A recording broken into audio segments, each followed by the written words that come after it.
Hey, what it do, y'all? It's your boy E2 Blue coming back at you on this beautiful Victory Monday, if you will. When the last time I said Victory Monday? God dang, the Cowboys get the win. Who knew, right?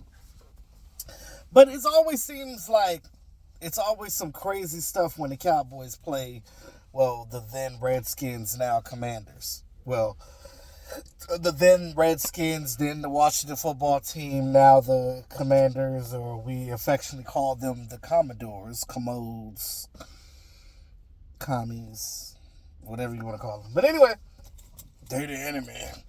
So, this game was very interesting. Crazy, crazy, crazy. I know some people, you guys had a feeling that we were going to win. Now, I said in my video before the game yesterday, I said, you know, the way we were going, I didn't think we were going to win any more games this season other than Carolina and the Giants. But I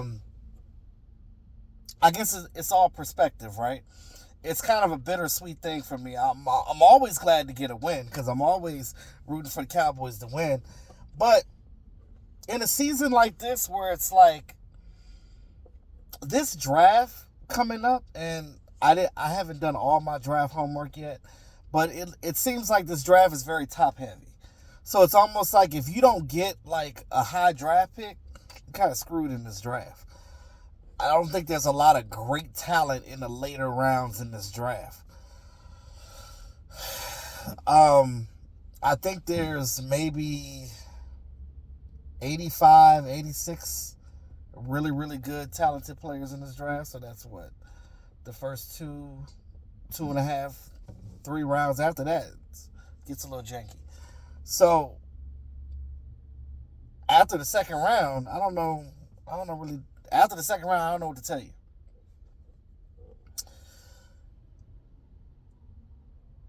So a lot of fans are like, you know what? Let's not win it all, and just had stayed at the 3-win mark and just lose out. But the Cowboys are now 4-7 because they beat the Washington Commanders, now held by Dan Quinn. This game was special because, for obvious reasons, right? Dan Quinn was our defensive coordinator last year. He has gone to the Commanders to be their coach. He turned that team around from when Riverboat Ron was at the helm. Riverboat Ron gets fired. They get Dan Quinn in there. They got Cliff Kingsbury as their offensive coordinator, which Jerry Jones basically gave him glowing remarks, almost like he wants Kingsbury to come to the Dallas Cowboys next year. That's interesting. I think King Cliffbury he's a good coordinator for a mobile type of quarterback because he was wasn't he in Arizona with Kyler Murray too? Another mobile quarterback. Like I feel like he's good with more mobile quarterbacks. Dak ain't mobile no more. He used to be, but since that injury, which I don't blame Dak for, because at the end of the day, if I had that compound fracture that he had, that first injury where your foot is completely broken off, shit, I probably never played football again. Hell, I played in the Arena League and I tore my patella tendon and didn't go back. So maybe I'm just a punk. I don't know.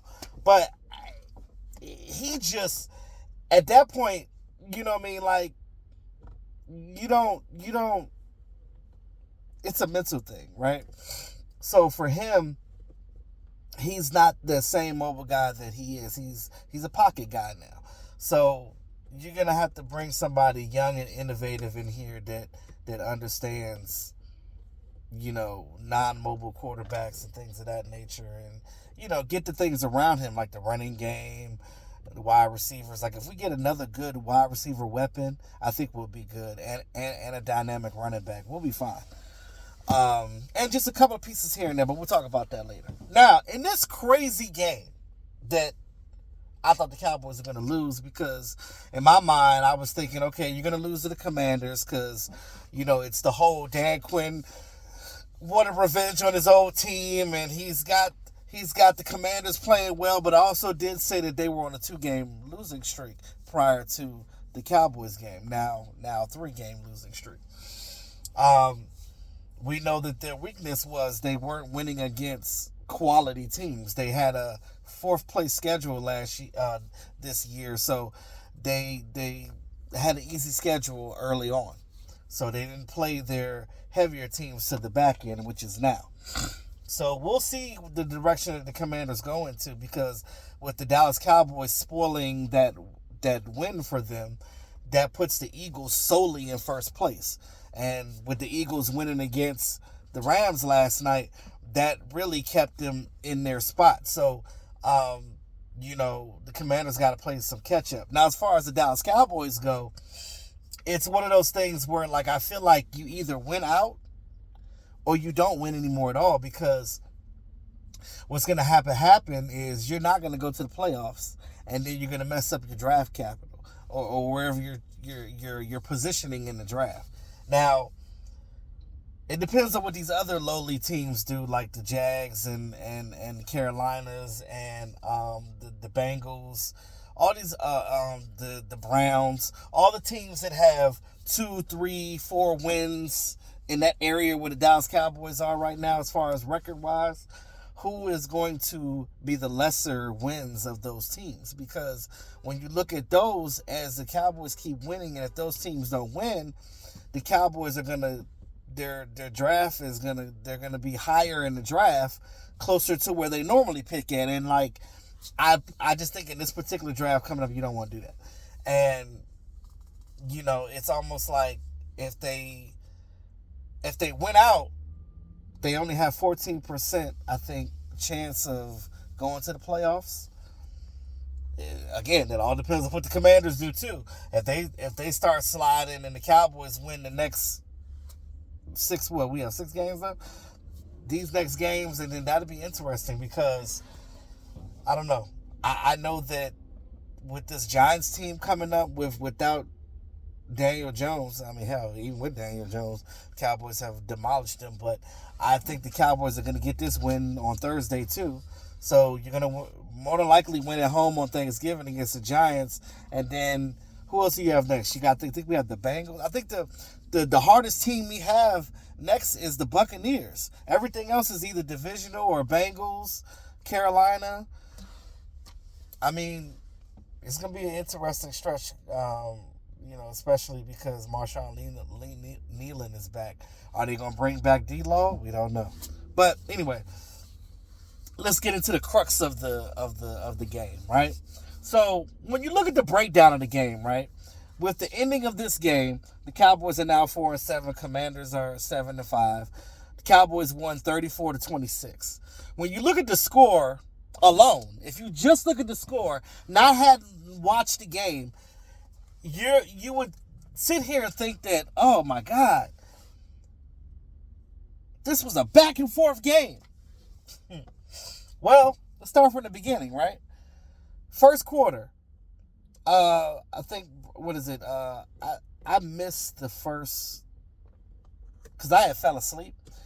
So I didn't watch the game until, I didn't get there till, I didn't start watching the game till almost 1:30. So I think I missed the first couple of drives. But I believe that Aubrey missed his first 2 kicks. I think one was blocked, and then I came in on the second one that he missed, where it hit the upright. That was the one that I saw. I missed the first one. But Washington was already up 3-0 by the time I turned it on. They had already kicked their field goal.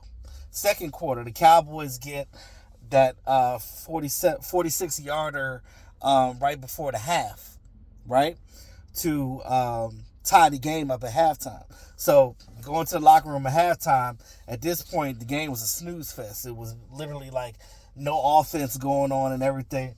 But when you look at the end of the game, Jaden Daniels ended up with 275 yards, 2 touchdowns, and 2 interceptions. Cooper Rush ended the game with 247 yards 2 touchdowns, and I think it was 119 passer rating. Pretty good game for Cooper Rush, I would say. He looked like the Cooper Rush when he was 5-1 when Dak Prescott got injured the first time. So when you look at the running game, coming into this game, Mike McCarthy said that he wanted the ground and pound. He wanted to get that running game going. We've been trying to get the running game going all year. Rico Dowdle had 86 yards on 19 carries, which is 4.5 yards a clip. Pretty good game for Rico. I wanted to see him get 100 yards, but it is what it is. Both Brock Hoffman and T.J. Bass played for Tyler Smith and Zach Martin. They played pretty well. They came in there, they did their thing. I like Brock. I'm going to be honest with you. I love his energy. I love the fact that as long as you're not drawing too many penalties and stuff and craziness, but I like the fact that Brock likes to fight. Because Brock going to protect his quarterback, whoever it is, Dak Prescott, whether it's Cooper Rush, whether it's Trey Lance. He going to protect this quarterback. He going to protect this team. And you out there acting up like he got into a scrap with Dorrance Armstrong. They were teammates at one time. So it's like, it's the familiarity right there with those guys, with Dorrance. Dorrance had a pretty decent game. Fowler had some pressures and stuff on Rush. I ain't gonna lie, I do miss having Dante Fowler and Dorrance Armstrong on this team. Had they still been on this team, we probably wouldn't really had a drop off on our defensive line.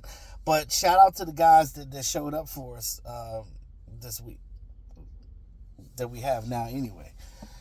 I think Tyler Biadasz left the game with the injury. He's on their side now. There was another offensive lineman I think came out with was that Tyler or was that another? It was another guy that I think his hand or something. I saw him run off the field. But yeah, the game was just crazy all the way through. Now, CeeDee Lamb he ended the game with 67 yards on 10 receptions. And I believe that he broke not just the Cowboys, but an NFL record for, I think, 44 consecutive games with at least 4 receptions in the first quarter.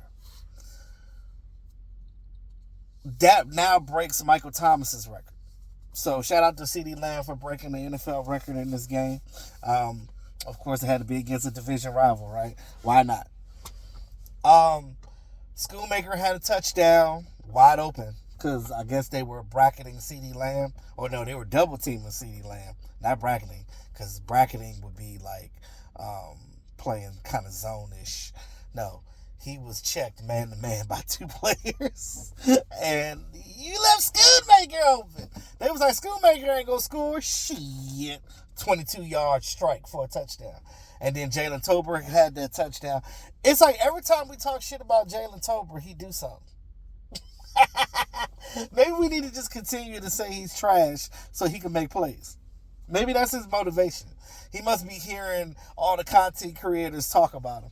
Because every content creator talks bad about Tolbert. They're like, Tolbert trash. Tolbert didn't develop like I wanted him to do. I get it. I'm not saying I disagree. But he be coming in clutch at certain times. Or like as soon as you say something about him, he be like, watch this. He be like, hold my beer, bro. Hold my beer. I'm about to score a touchdown. Or he'll get some acrobatic ass catch that you didn't think that he could do. And you're just like, where did that come from? So yeah, that's that. Then I hate to call him this, but this is what Kyle Yeomans calls him. Turpy speed. I call him the torpedo. That's I like torpedo. I'm not gonna call him turpy speed. That sounds kind of sus. But Turpin with that 99-yard kickoff return for a touchdown, it almost looked like it was gonna be a horrible play because he dropped that ball and everybody's like, oh. But what happens is maybe he should do this on purpose, right? Act like he dropped the ball. Oh shit, I dropped it. Because what that does is when the gunners are coming at him, they kind of like pull off for a minute because they're like, oh, the ball's out. And they're like, they forget about the runner and they concentrate on trying to get the ball. But then when the runner gets the ball, with a guy like Turpin's speed, all he got to do is, he hit that spin move, and then he darted up and then darted back and was gone. Touchdown. I want to see more utilization with Turpin. You see what a weapon he can be for this team. Not just on special teams, but on the offense too. I mentioned in the last game when he had that slant for a touchdown. You gotta play your players how they're supposed to be played. Because Turpin is a weapon and you gotta use him. Because I guarantee you another team will if you don't. You know what they say, even in relationships. Hey homie, what you won't do, the other brother will. Just saying. So, I had to take my notes on this. So, this is the crazy part. Alright? The crazy ending. In the fourth quarter, Dallas scored 24 points. Washington scored 17. There were 5 touchdowns. I'm going to say it again. There were 5 touchdowns in the final 5 minutes of the game. What the hell? It included 2 kickoff returns, which one was Turpin's and the other one was that onside kick that Wanye Thomas got and ran it back for a touchdown. Which I think it was like 33 yards or whatever. He just scampered in there.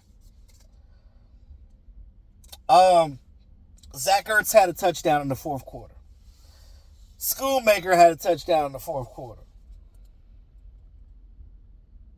And I already said the onside kick for Wanye. And McLaurin turned around right after that Turpin thing. They get on their drive. They're driving. Jaden Daniels runs around. He's getting chased by Micah. Throws the ball. 86-yard catch and run for a touchdown for Terry McLaurin. Terry McLaurin was shut down the whole game. By who, you say? We'll talk about that. But he didn't do much offensively, but until then. And I think they were playing prevent at that point. So he was open. He got the ball. He just kind of just weaved his way through the defense for the touchdown. And I'm sitting there watching like, tackle that mofo. I think that was the only time in the game when I yelled because I think at this point it was like, oh, you could have won the game. Now you're going to lose. And then their goddamn kicker misses the extra point. And I'm like, oh, shit. He botched the extra point. So then, like, Cowboys were still up by 1. And I was like, damn, is the Cowboys going to win this? And then that was when, sealed the deal. Wanye Thomas with that onside kick and ran it back for a touchdown. I was like, whew, yeah, it's over now, baby.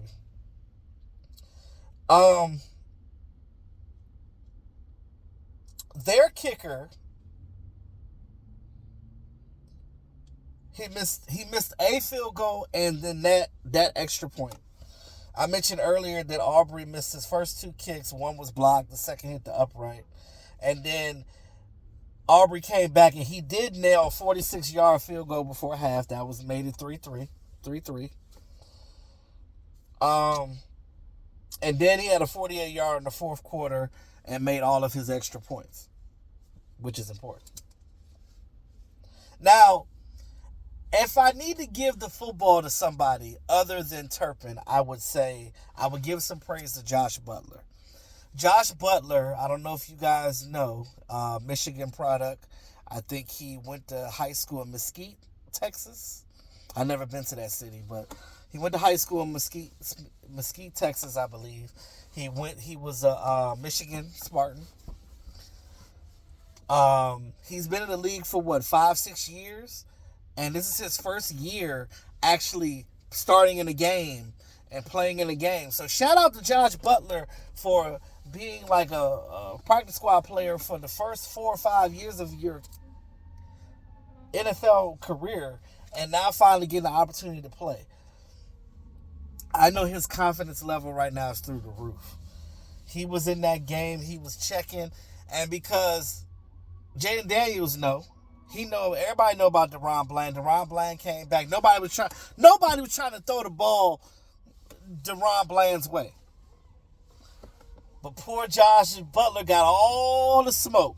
And you know what he did with all that smoke? He had 3 pass breakups, 12 tackles, and a sack. Boy, give that boy some credit. Come on, man. You got to give Josh Butler a hand clap for that one. That was wonderful. I love it. On that play that Jaden Daniels, when we had the fumble, I think that was right before the Schoonmaker touchdown. Donovan Wilson punched the ball out. Eric Kendricks jumped on the fumble and got the ball back for the team. Also, Chauncey Golston had an interception, and Israel Mukuamu at the very end of the game when Jaden Daniels threw that Hail Mary. So, that's the crazy ending to this game. 5 touchdowns in the last 5 minutes of the game. Craziness. So when you look at the final score, it does not depict on how the game went. You just had to watch the game. And hell, this is one of those games I'm definitely going to go back and diagnose. A lot of people probably are, because this is probably the craziest game ever in NFL history. We've had a lot of follies, right? You go to the Ice Bowl. You go to that Dolphins game back in the 70s. You go to the 85 Bears. Like, there was a New England game where they had some crazy stuff going on back in the day. So there's a lot of like history. This gonna go in the history books. Now, we might not remember 25 years from now, Turpy Speed. we might not remember Turpin's name. Might not remember Schoonmaker's name.